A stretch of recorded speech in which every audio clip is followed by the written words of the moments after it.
ठीक है, आप आएंगे। निम्नलिखित में से कौन सा धर आयोग 1948 का जनादेश था? घर नहीं है ये, होम कमीशन नहीं है, वो तो ऐसे ही ले लेगा, धर कमीशन, धर। राज्यों के वर्गीकरण का अध्ययन उनको करना था। धर आयोग क्यों बनाया गया था बताओ जरा मुझे। सिफारिश करने के लिए कि क्या राज्यों को भाषाई आधार पर पुनर्गठित किया जा सकता है? जी भैया, यही देखने के लिए यूपीएससी ने पूछा, बड़ा अच्छा कुछ। धर आयोग जो था, धार बोले या धर बोले, DHAR होता है तो हिंदी में कई बार उसको धार पड़ता है। धर आयोग की सिफारिशों पर विचार करने के लिए कांग्रेस ने 1948 में अपने जयपुर अधिवेशन में निम्नलिखित में से किस आयोग को नियुक्त किया था? जयपुर अधिवेशन 1948 के अध्यक्ष कौन थे? पट्टाभी सीतारमैया। तो JVP, जवाहरलाल नेहरू, वल्लभ भाई पटेल और पट्टाभी सीतारमैया, ये तीनों लोग। भारत में 1956 में राज्यों का पुनर्गठन किस आधार पर किया गया था? 1956 में। तो 1956 में क्या कर दिया गया था आपका? धर्म के आधार पर क्या कोई हमारे यहां पर राज्य बना? नहीं। जाति के आधार पर कोई राज्य बना क्या? नहीं जी, भाषा के आधार पर। हरियाणा राज्य का गठन जो हुआ वो किस आयोग या समिति की सिफारिश के आधार पर किया गया? देखो SSC नहीं पूछा, अब आप राज्य पुनर्गठन की सिर्फ लिस्ट पढ़ लेते हो, स्टेट याद कर लिए, एग्जाम में बैठे, क्वेश्चन हुए 20 में से 12 और बोले कि भैया 8 तो हुए नहीं, बड़ा टफ पूछा गया। क्या बोलेंगे? सरदार हुकम सिंह संसदीय समिति। अब आपको चारों नजर में होंगी कि किस कमिटी ने क्या बोला था, किस समिति, कौन सी समिति क्या कहती थी, सब कुछ। निम्नलिखित में से कौन से मुद्दे के लिए वयोवृद्ध गांधीवादी पोटी श्री रामुलु की डेथ हुई?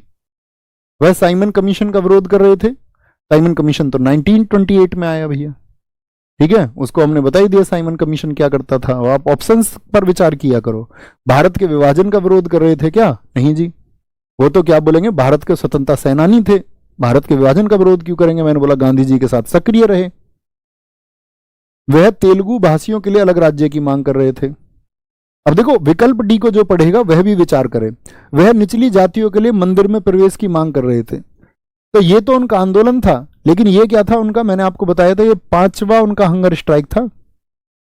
और कहते हैं ना, कोई कोई शिष्य गुरु से भी आगे चल जाता। गांधी जी की हंगर स्ट्राइक भी 21 दिन की है मैक्सिमम, उन्होंने 58 दिन की। जैसे तुम सब मुझसे आगे चले जाओगे, बहुत आगे,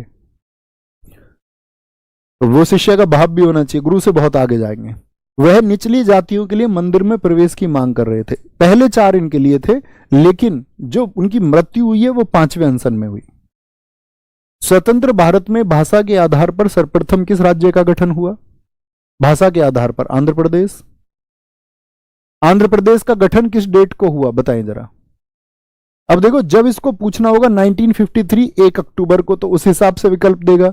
लेकिन जब पूछेगा आपका 1 नवंबर 1956, तो आप समझ जाना SSC GD में पूछा आपका।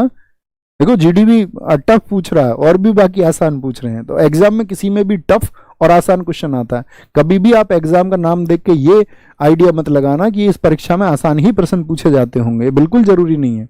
यूपीएससी के बच्चे को आप किसी एग्जाम में बिठा दो, वनडे एग्जाम में नहीं कर पाएगा बहुत सारे प्रश्न, ठीक है। वनडे एग्जाम के बच्चे को यूपीएससी के एग्जाम में बिठा दो, वो वहां पर नहीं कर पाएगा। दोनों ही चीजें अलग अलग हैं, ठीक है।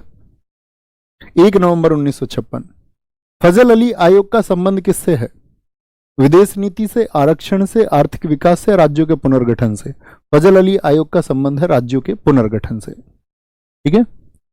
रिक्त स्थान में महाराष्ट्र और गुजरात राज्यों का गठन किया गया। आप मुझे बताएं किस राज्य से अलग करके? तो आप बोलोगे बॉम्बे से अलग करके 1960 में।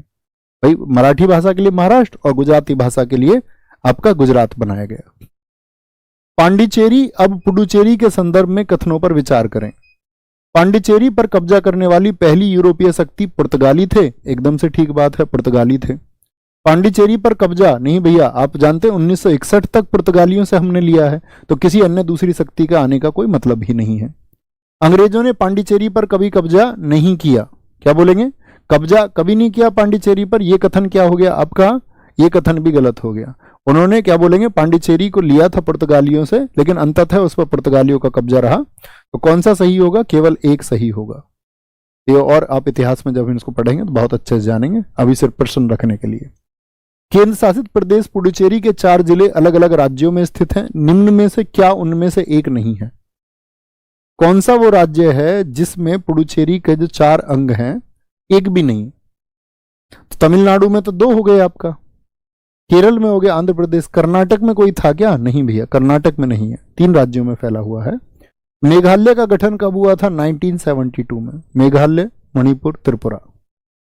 मणिपुर, मेघालय और त्रिपुरा का गठन किस वर्ष में किया गया? 1972, 1972। गोवा भारत का 25वां राज्य कब बना? आपका 1987, 30 मई। ये कल की कक्षा में मैंने आपको बताया था कि 19 मई तो मुक्ति दिवस है और 30 मई को हमने क्या बनाया था? उसको आपका फुल स्टेट बनाया था, फुल स्टेट। किस भारतीय मंत्रालय ने जम्मू और कश्मीर पुनर्गठन विधेयक 2019 को पेश किया? एमटीएस ने पूछा, आपका मिनिस्ट्री ऑफ होम अफेयर्स ने, होम मिनिस्ट्री ने। रिक्त स्थान को विश्व का सबसे बड़ा भूख हड़ताली कहा जाता है, किसको? इरोम शर्मिला को। कहां की है? मणिपुर की है, ठीक है, मणिपुर की है। आपको लिखना है आज का होमवर्क, अपना लिखिए, होमवर्क लिख के बताना मुझे। क्वेश्चन है, थोड़ा रिसर्च भी किया करो, जब नाम आया अफस्पा थोड़ा अब भी देखा करो अफस्पा क्या है। तो अफस्पा का फुल फॉर्म आपको लिखना है आज, अगर आपने कक्षा को बहुत ध्यान से किया था, और सारे साथियों के लिए मैं इसको मैंडेटरी करता हूं कि जरूर लिखें। इसके बारे में आप क्या जानते हैं, ये कब लागू हुआ, आज इसके बारे में रिसर्च भी आपको करनी है एक अच्छे छात्र की तरह, ठीक है। तो अपना ख्याल रखिए दोस्त, उम्मीद करेंगे सब कुछ क्लियर होगा। कल आपकी कक्षा नहीं होगी प्यारे साथी, हम परसों मिल रहे होंगे। सिटीजनशिप जिसके लिए मैंने आज बोला था आपको, तो मैंने बोला भाई स्टेट रीऑर्गेनाइजेशन हम पहले कर लेते हैं, फिर कोई दिक्कत नहीं रहेगी, नहीं तो हमें इसको बाद में करना पड़ता, ठीक है। तो हम आपका सिटीजनशिप के साथ में परसों मिल रहे होंगे, बहुत अच्छे से, बहुत विस्तार से पढ़ते रहेंगे यूं ही, और उम्मीद करूंगा कि आप बड़े मन के साथ में एक अच्छा सा रिवीजन इसका करते रहेंगे और अपना ख्याल रखते रहेंगे हमेशा। सर्दियां बहुत हैं, खांसी और जुकाम का शिकार नहीं हो जाना है, ठीक है, हीरो बनना नहीं है। तो बड़े अच्छे से, बहुत शानदार तरीके से खुद को आगे बढ़ाते रहें। थैंक यू, नमस्ते, जय हिंद, जय भारत, टेक केयर, जय मां सरस्वती।